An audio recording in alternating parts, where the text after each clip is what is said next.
العلم الباطل وقال النبي صلى الله عليه وسلم لا يزال قدم ابن آدم حتى يسأل عن خمس لا يزول قدم ابن آدم حتى يسأل عن خمس إلى آخر الحديث. صدق الله مولانا العظيم وصدق رسوله النبي الكريم ونحن على ذلك لمن الشاهدين والشاكرين والحمد لله رب العالمين.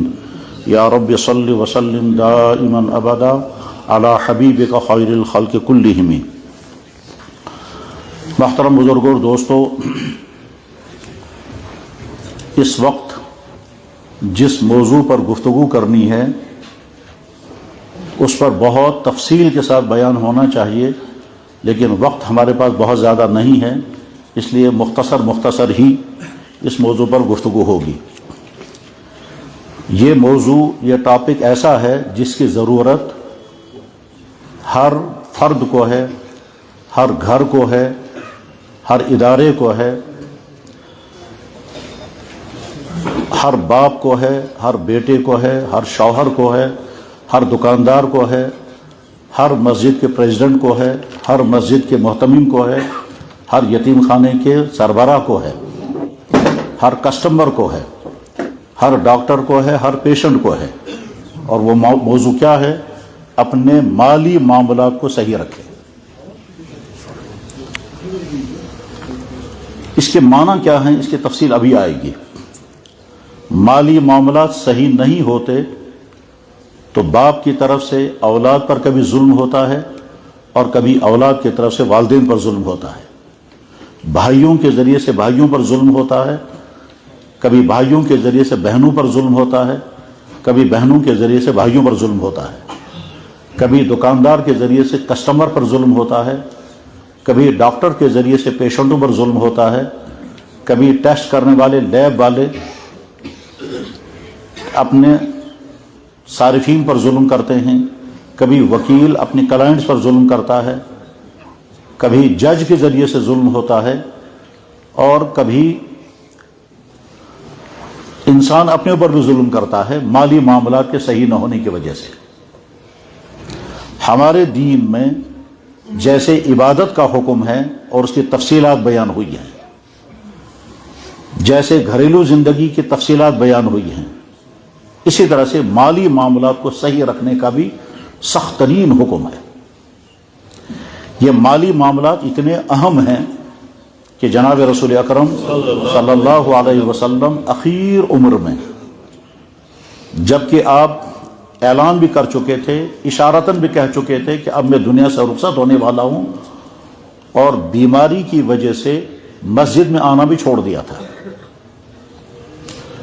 تفصیل حدیث و سیرت کی کتابوں میں موجود ہے کہ جناب رسول اللہ صلی اللہ علیہ وسلم جب اخیر عمر میں صحت ناساز ہو گئی تو اسی بیماری کے ایام میں آپ نماز پڑھانے کے لیے تشریف لاتے رہے. 8-10 دن تک آپ تشریف لاتے رہے، لیکن بیماری بڑھتی گئی، یہاں تک کہ جمعرات کا دن تھا اور اس دن آپ نے مغرب کی نماز خود پڑھائی. آپ کی چچی پیچنگ مسانہ حضرت عبداللہ بن عباس کی والدہ ام فضل، وہ بیان کرتے ہیں کہ جناب رسول اللہ صلی اللہ علیہ وسلم نے مغرب کی نماز پڑھائی اور اس کے بعد پھر عشاء کی نماز کے لیے آپ علیہ السلام تشریف نہیں لا سکے. آخری نماز جو ہمارے نبی نے امت کو پڑھائی ہے وہ مغرب کی نماز تھی. عشاء کے نماز کے وقت جب آپ نے ازواج مطہرات سے پوچھا کیا مسجد میں نماز ہو گئی، تو عرض کیا گیا کہ نہیں ہوئی. فرمایا مجھے وضو کراؤ، اور ایک حدیث میں ہے فرمایا مجھے غسل کراؤ. بہرحال وضو یا غسل سے فارغ ہونے کے بعد جب چلنے کا ارادہ کیا تو بے ہوشی طاری ہو گئی، پھر بیٹھ گئے. کچھ دیر بعد پھر دوبارہ وضو کیا، پھر نکلنے کی کوشش کی، پھر بے ہوشی طاری ہوئی، پھر بیٹھ گئے یا لیٹ گئے. تیسری مرتبہ پھر یہی واقعہ ہوا کہ آپ نے وضو کیا، نکلنا چاہتے تھے لیکن ہمت نہیں ہوئی، چکر آنے لگے، بیٹھ گئے، لیٹ گئے، اور صاحب نے فرمایا مرو ابا بکر یصلی بالناس، ابو بکر سے کہو کہ وہ لوگوں کو نماز پڑھا دیں. بہرحال حضرت صدیق اکبر رضی اللہ تعالیٰ نے جمعرات کے دن عشاء کی نماز پڑھائی. اب آگے جمعے کا دن آیا، پھر سنیچر کا دن آیا، پھر اتوار کا دن آیا، ان تینوں دنوں میں آپ علیہ السلام مسجد میں تشریف نہیں لا سکے. یہ ساری نمازیں حضرت صدیق اکبر رضی اللہ تعالیٰ نے پڑھائی ہیں. اسی لیے بیان یہ کیا جاتا ہے کہ اللہ کے نبی علیہ السلام دنیا میں تشریف فرما تھے اور 17 نمازیں صدیق اکبر رضی اللہ تعالیٰ نے مسجد نبی میں پڑھائی ہیں. جمعرات کے دن آخری نماز یعنی عشاء کی نماز، جمعے کے دن کی 5 نمازیں، سنیچر کے دن 5 نمازیں، اتوار کے دن 5 نمازیں، اس طرح سے 16 نمازیں ہو گئی. اور سوموار کے دن فجر کی نماز 17 نمازیں ہو گئی. اور سوموار کے دن دوپہر سے پہلے پہلے اللہ کے نبی کا آفتاب مبارک اس کائنات سے رخصت ہو گیا. ان 3 دنوں کے اندر آپ علیہ الصلوۃ والسلام کو اور تو کسی چیز کا فکر نہیں تھا. جن چند باتوں کی فکر تھی ان میں سے ایک یہ کہ لوگ میری قبر پر سجدہ نہ کریں. اس لیے بار بار فرمایا یہودیوں نصرانیوں پر لعنت ہو، انہوں نے اپنے نبیوں کو قبروں کو سجدہ کیا، خبردار تو میری قبر پر سجدہ مت کرنا. ایک تو یہ بار بار فرماتے رہے. یہ بخاری شریف میں حدیثیں کئی ساری ہیں. دوسرا فکر جناب رسول اکرم صلی اللہ علیہ وسلم کو یہ ہوا کہ کسی کو کوئی مالی معاملہ میرے ذمے تو نہیں ہے، کیسے کام پوچھ سمجھ میں سے. یہ فکر بہت زیادہ حضور کو تھا. میرے ذریعے سے کسی کو تکلیف تو نہیں کبھی ہوئی اور کسی کا پیسہ میرے ذمے تو نہیں ہے. بس ان 2 باتوں کا فکر تھا. ظاہر ہے جب فکر تھا تو سوچتے بھی ہوں گے کہ کیسے پوچھ سمجھ میں ذمہ، اور یہ بھی سوچتے ہوں گے کہ کسی کو میرے ذریعے سے کوئی تکلیف تو نہیں کبھی پہنچی ہے. ان دونوں باتوں کا فکر چونکہ بہت زیادہ تھا، اس لیے آپ نے ارادہ کیا کہ ان دونوں باتوں کو کلیئر کرنے کے لیے مجھے مسجد میں جانا چاہیے اور ادھر سے آنے کی ہمت نہیں ہے. چنانچہ آپ علیہ الصلوۃ والسلام نے ازواج مطہرات سے فرمایا کہ مجھے غسل کراؤ. آج کے زبان میں کہیں گے تھوڑا میں فریش ہو جاؤں گا.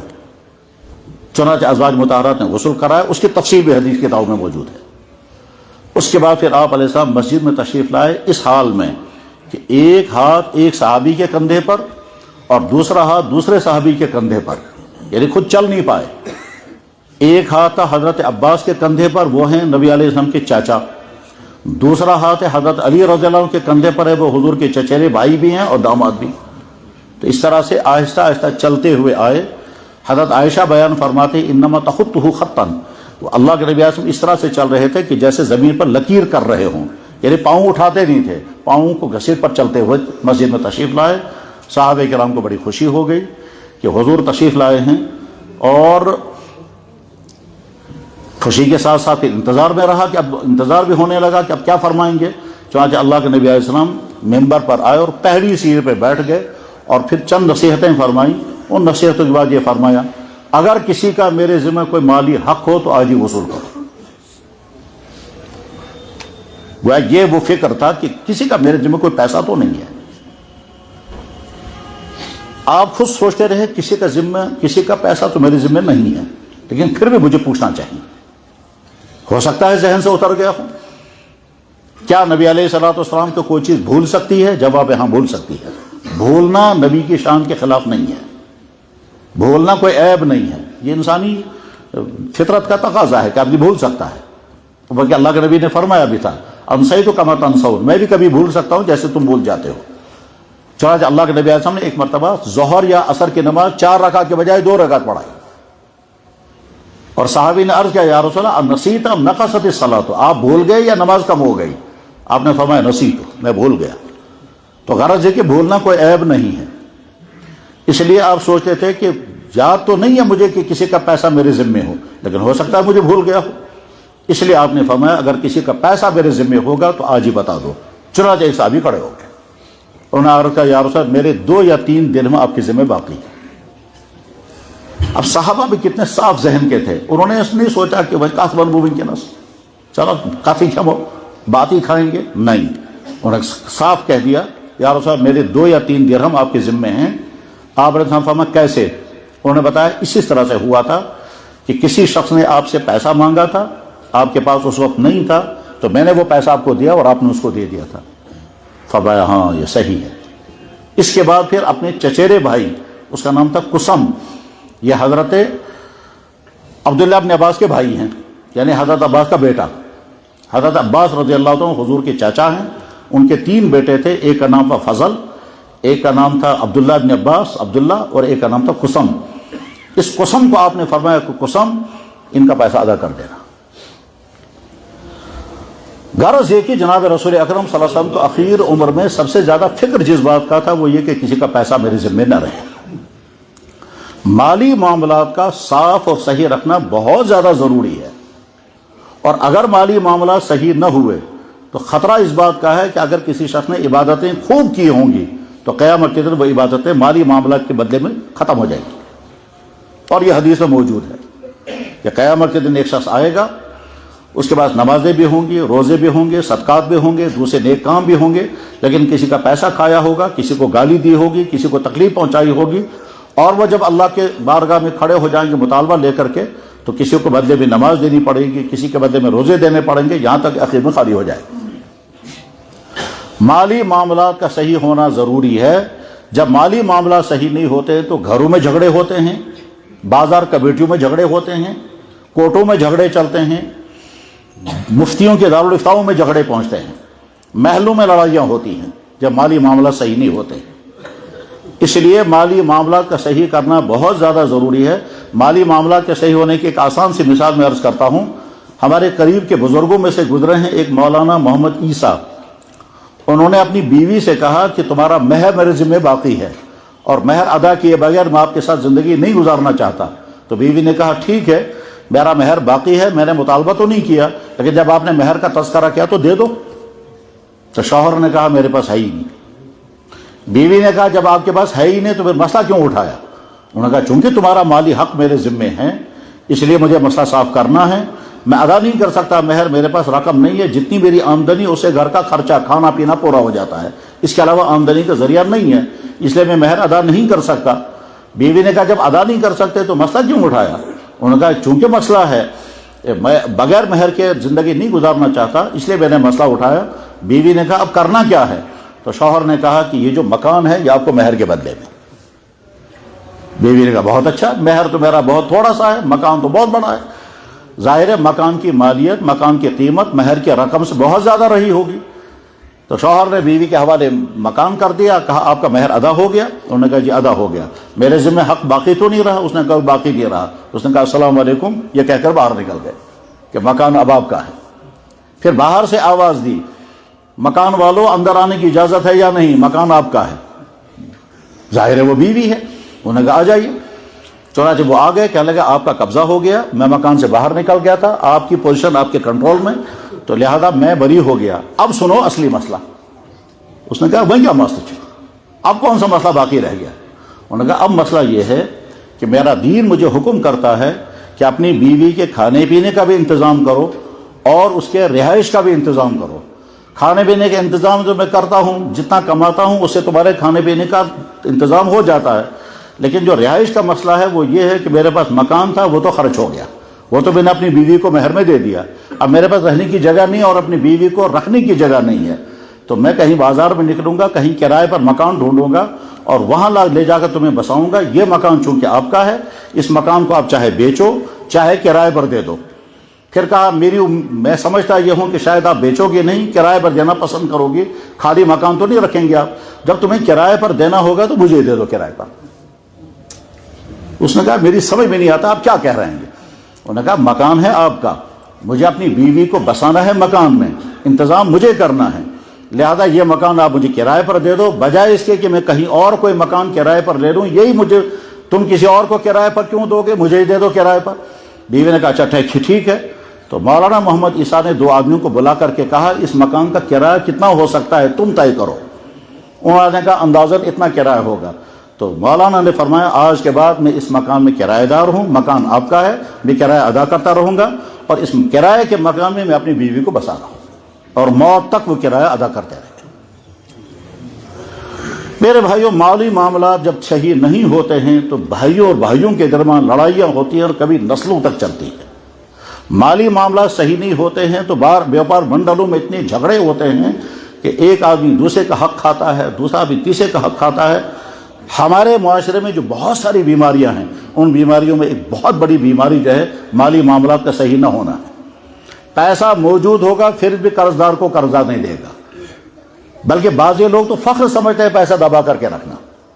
حالانکہ جناب رسول اکرم صلی اللہ علیہ وسلم نے فرمایا مطل الغنی ظلم، جو آدمی ادا کر سکتا ہو پھر بھی ادا نہیں کرتا، ٹال بٹول کرتا ہے، صبح کل کیا مجبوری من چن پہنچے نا، یہ جو طرح طرح کے جملے بولے جاتے ہیں، اس میں جھوٹ بھی بولا جاتا ہے، دھوکہ دیا جاتا ہے، اپنے آپ کو مخلوق الحال۔ اس میں بلکہ ایک خطرناک جملہ یہ بھی ہے کہ جب بندہ کہتا ہے آپ کے ذمہ میرا پیسہ ہے وہ دے دو، وہ کہتا ہے ہی نہیں، حالانکہ ہے، تو جھوٹ بول رہا ہے میرے پاس ہے ہی نہیں، ٹھیک، اور اس کے معنی انڈائریکٹلی وہ کہتا ہے اللہ نے مجھے دیا ہی نہیں، حالانکہ دیا ہے۔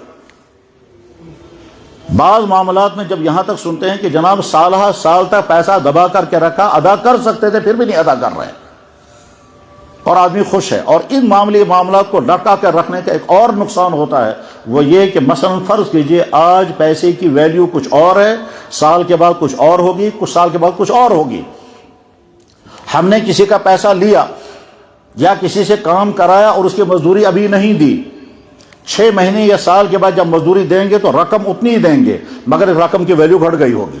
اب جب رقم کی ویلیو کم ہو چکی ہے، مثلا مان کر کے چلیں کسی مزدور سے ہم نے گھر میں کام کرایا اور اس کا پیسہ ہمارے ذمہ 10-20 ہزار روپے ہو گیا، یہ 10-20 ہزار ہم نے ٹالا، وقت پر پیسہ ادا نہیں کیا، 1 سال کے بعد جب یہ پیسہ ادا کریں گے تو 20 ہزار کی رقم برابر ہوگی، مگر اس 20 ہزار کی ویلیو کم ہو چکی ہوگی۔ تو کوئی گارنٹی نہیں دے سکتا کہ جناب آپ نے جو پیسہ ادا کیا وہ پورا ادا ہوا یا نہیں، اس کا حق جو ہمارے ذمہ تھا وہ اس حق دینے سے ہم بری ہو گئے یا نہیں، ہماری پکڑ تو نہیں ہوگی کہ تم نے نوٹ تو برابر دیے مگر ان نوٹوں کی ویلیو وہ نہیں تھی۔ آسان سی مثال اس کی یہ کہ فرض کرتے ہیں بیوی کا مہر شوہر کی ذمہ باقی ہے، اور اس وقت انہوں نے جس وقت مہر طے کیا تھا اس وقت فرض کیجئے 50,000 روپے کا 1 پاؤنڈ تھا، 50,000 روپے کا 1 پاؤنڈ تھا، مہر طے ہو گیا، ادا نہیں کیا، اب 50,000 روپے مہر باقی ہے، 2-4 سال کے بعد جب وہ ادا کرے گا تو اس وقت پاؤنڈ کی قیمت بڑھ چکی ہے، اس وقت مان کر کے چلے پاؤنڈ کی قیمت 90,000 روپے ہو گئی ہے۔ تو اب جب آج یہ ادا کرے گا 50,000 تو 50,000 کی وہ ویلیو نہیں ہے جس وقت مہر طے ہوا تھا، جس وقت مہر طے ہوا تھا اس وقت 50,000 کا 1 پاؤنڈ آتا تھا، آج 90,000 یا 1 لاکھ روپے کا 1 پاؤنڈ آ رہا ہے، تو آج جب ہم 50,000 روپے تھے تو آدھا ہی مہر ہم نے دیا، لیکن شمار میں آئے گا پورا مہر ادا کیا، نوٹ برابر ہو گئے لیکن رقم برابر نہیں ہوئی۔ بیوی کو تو نہیں معلوم ہے کہ میرا نقصان ہو گیا، لیکن مالی معاملہ ایسا ہو سکتا ہے کہ قیامت کے دن اس کو پکڑا جائے گا کہ تم نے پورا مہر ادا نہیں کیا تھا، تم نے نوٹ دیے تھے برابر مگر ان کی ویلیو کم ہو چکی تھی۔ یہ پیسے کی ویلیو ڈی ویلیو کا عالمی مسئلہ ہے، اس کا حل کوئی نہیں نکلتا۔ دنیا کی قوموں نے اس کا نکالا سود، لیکن اسلام میں سود حرام ہے۔ دیکھیں ہمارے مالی معاملات چونکہ صحیح نہیں ہوتے، مالی معاملات میں کبھی یہ نقصان بھی ہوتا ہے۔ مالی معاملات میں وراثت کی تقسیم میں بہت ظلم ہوتے ہیں، بڑی زیادتیاں ہوتی ہیں۔ مالی معاملات میں جو آپس میں پارٹنر ہوتے ہیں ان پارٹنروں کا ایک دوسرے پر ظلم ہوتا ہے۔ مالی معاملات میں کبھی دکاندار کے ذریعے کسٹمروں پر ظلم ہوتا ہے، کبھی کسٹمروں کے ذریعے دکانداروں پر ظلم ہوتا ہے۔ مالی معاملات صحیح نہیں ہے تو وکیلوں کے ذریعے سے کلائنٹس پر ظلم ہوتا ہے، اور عجیب طرح سے وہ پیسہ کھینچتے رہیں گے۔ سارے ایک جیسے نہیں ہوں گے، کچھ نہ کچھ اچھے بھی ہوں گے، لیکن اکثر عموماً یہی ہوتا ہے۔ مالی معاملات صحیح نہیں ہے تو لوگ غلط کمیشن لیتے ہیں، اور غلط کمیشن بھی عجیب انداز سے لیتے ہیں کہ آدمی سمجھتا بھی نہیں کہ جو کچھ میں کر رہا ہوں یہ حرام ہے، یہ ناجائز ہے۔ شوہر اپنی بیوی کو طلاق دینا چاہتا ہے اور جینون وجہ ہے طلاق دینے کی، بیوی کہتی ہے جب تک مجھے اتنی رقم نہیں دو گے تب تک میں طلاق نہیں مانوں گی، اور کورٹ بھی یہی کہتے ہیں۔ تب یہ جو رقم شوہر سے لی گئی ہے مہر اور زیورات کے علاوہ، یہ زائد رقم جو ہے یہ مالی معاملات کی خود خرابی ہے اور غلط ہے۔ جو اسلام نے لازم نہیں کیا وہ ڈیمانڈ کر رہے ہیں۔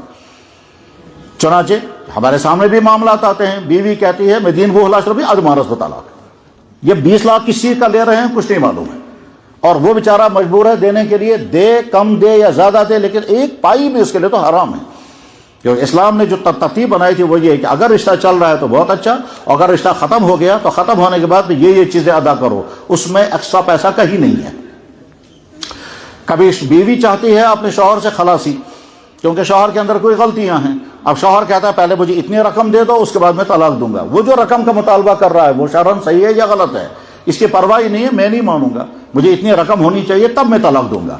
اب وہ بیوی کبھی مجبور ہو جائے گی، کبھی کم زیادہ ہو جائے گا، اور اس کے بعد پھر اس کو طلاق لے کے یہ جو شوہر نے پیسہ ایکسٹرا پیسہ لیا یہ کس چیز کا پیسہ لیا؟ مالی معاملات کی خرابیوں کا نقصان یہ ہے کہ عبادتوں کی روح ختم ہو جاتی ہے، آدمی حرام کھاتا رہتا ہے، کپڑے حرام ہیں، مکان کے اندر پیسہ لگا وہ حرام پیسہ ہوتا ہے۔ ایک تو ہے رشوت کے ذریعے پیسہ کمایا، ایک ہے فراڈ کے ذریعے پیسہ کمائے، وہ تو ہے ہی اپنی جگہ کلیئر حرام ہے، لیکن بعض معاملات ایسے ہیں جن کو انسان سمجھتا ہے بھی نہیں یہ غلط ہے میرے لیے، یہ ناجائز ہے میرے لیے۔ جوائنٹ فیملی میں اتنے جھگڑے ہوتے ہیں اور اتنی حق تلفیاں ہوتی ہیں اور اتنی زیادتیاں ہوتی ہیں۔ دو بھائی ہیں، ایک بھائی مزدوری کرتا ہے، ایک بھائی ملازم ہے۔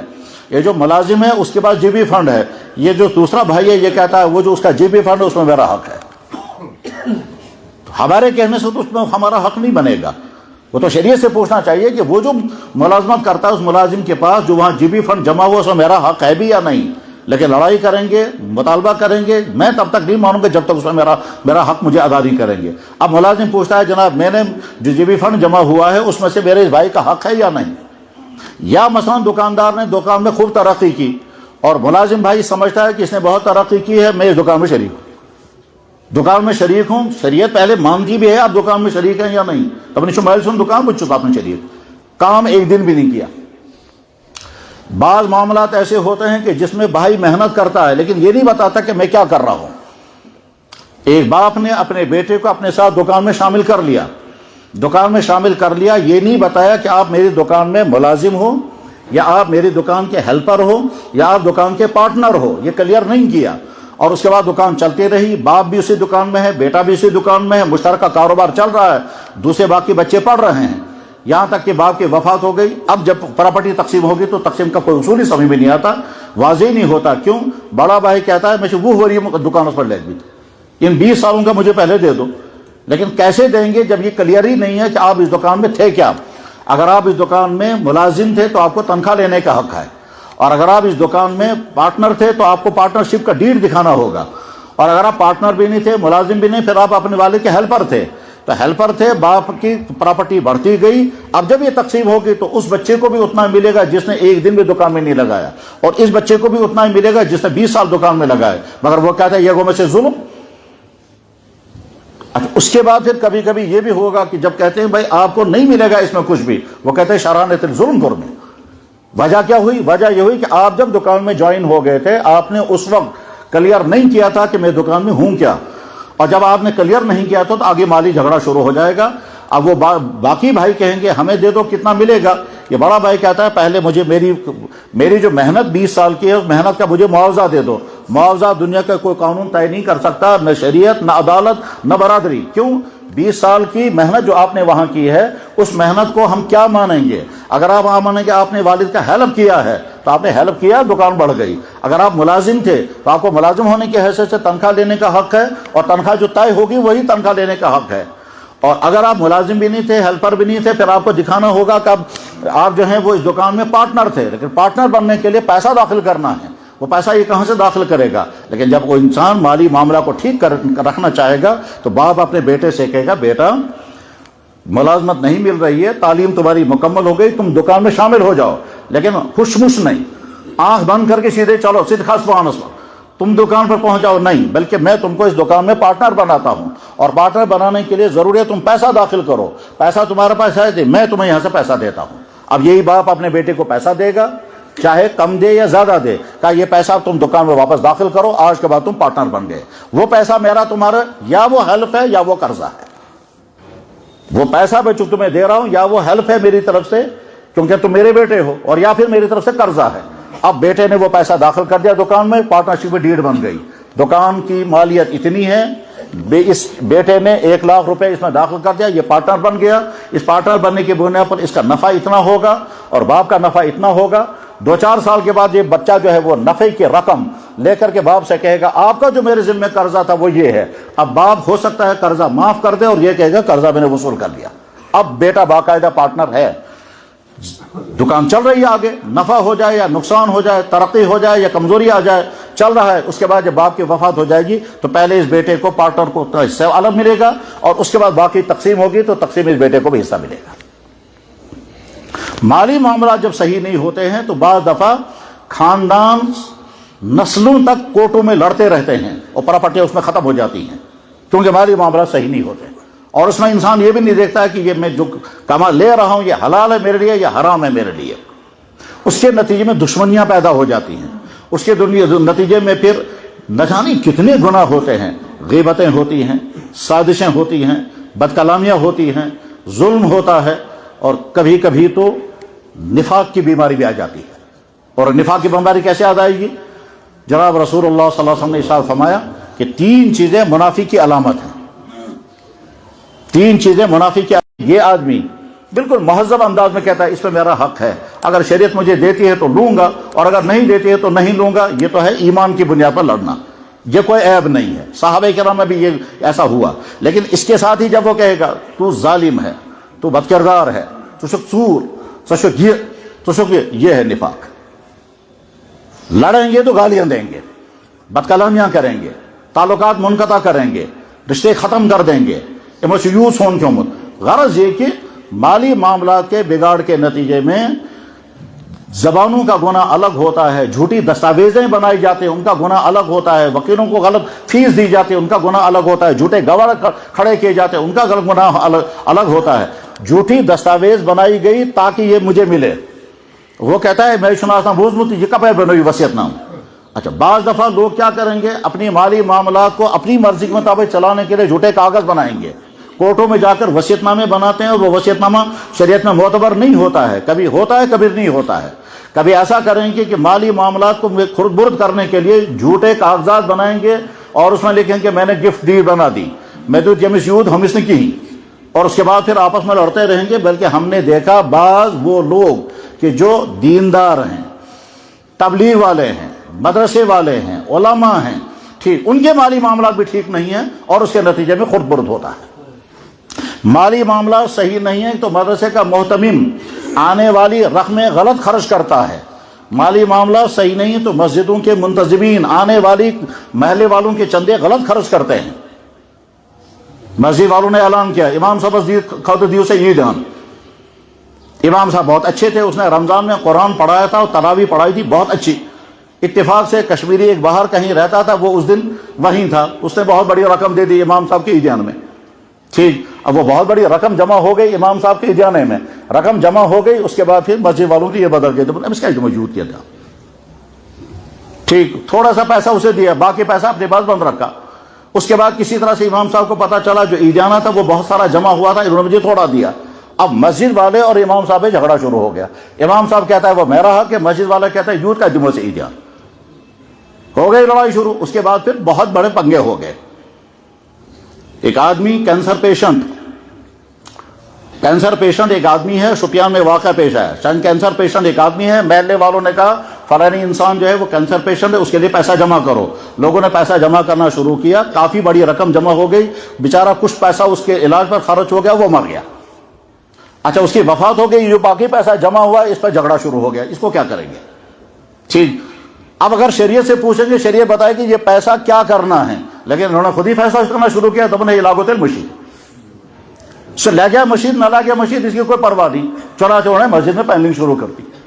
اب جب پینلنگ شروع کر دی، اس کے بعد پھر ایک مولانا صاحب کا وہاں مسجد میں بیان ہوا، کسی نے چپکے سے پوچھا اس کا حکومت اسی پینلنگ سے اسے ہم پہنچ، وہ عالم صحیح عالم سے، انہوں نے کہا بھائی یہ تو ناجائز ہے، یہ تو پیسہ آپ نے اس آدمی کے لیے جمع کیا ہے، اور اس آدمی پر جتنا پیسہ خرچ ہو گیا وہ تو خرچ ہو گیا، باقی پیسہ اسی کا ہے، کیونکہ تم امین بن گئے تھے، امانت دار بن گئے تھے، وکیل بن گئے تھے اس کے لیے پیسہ جمع کرنے کا، یہ پیسہ جو ہے در حقیقت تمہارے پاس امانت ہے اس کی، جب وہ زندہ ہے تو ٹھیک، وہ وفات پا گیا تو اس کی وراثت ہے یہ، اور جب وراثت ہے تو اب اس کے گھر والوں کو یہ پیسہ دینا پڑے گا۔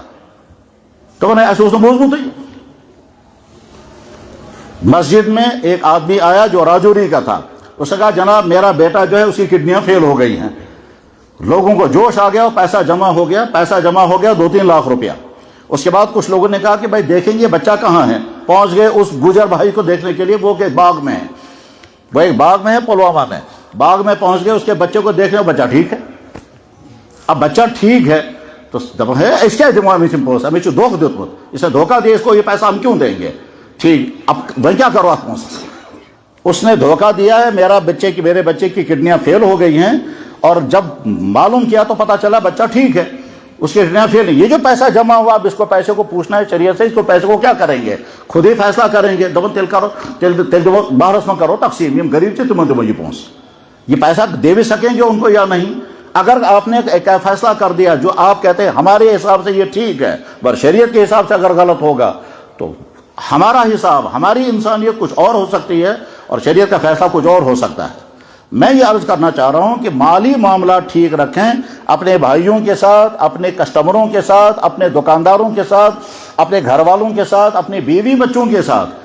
شریعت تو یہاں تک کہتی ہے کہ بیٹے نے اپنی تنخواہ سے گھر میں کوئی چیز لائی، اس کو پہلے واضح کرنا ہے یہ میں نے جوائنٹ گھر کو دے دیا، یہ میری چیز ہے۔ اگر یہ میری چیز ہے گھر والے سالے استعمال کریں گے مگر چیز آپ کی ہے، اور اگر آپ نے جوائنٹ گھر کو دے دیا تو پھر یہ آپ کی چیز نہیں رہی، آپ گھر والوں کی چیز بن گئی۔ کل کو جب پراپرٹی تقسیم ہوگی تو یہ چیز تقسیم میں آ جائے گی۔ اور اگر آپ نے یہ نیت کی ہے کہ میں نے یہ قالین لایا، یہ میں نے فریج لایا، یہ فریج کو میں نے اپنی یہ میری ذاتی چیز ہے، گھر والے سارے استعمال کریں گے، تو جب پراپرٹی تقسیم ہوگی تو فریج پہلے الگ نکل جائے گا، کیونکہ یہ آپ کی ذاتی چیز ہے۔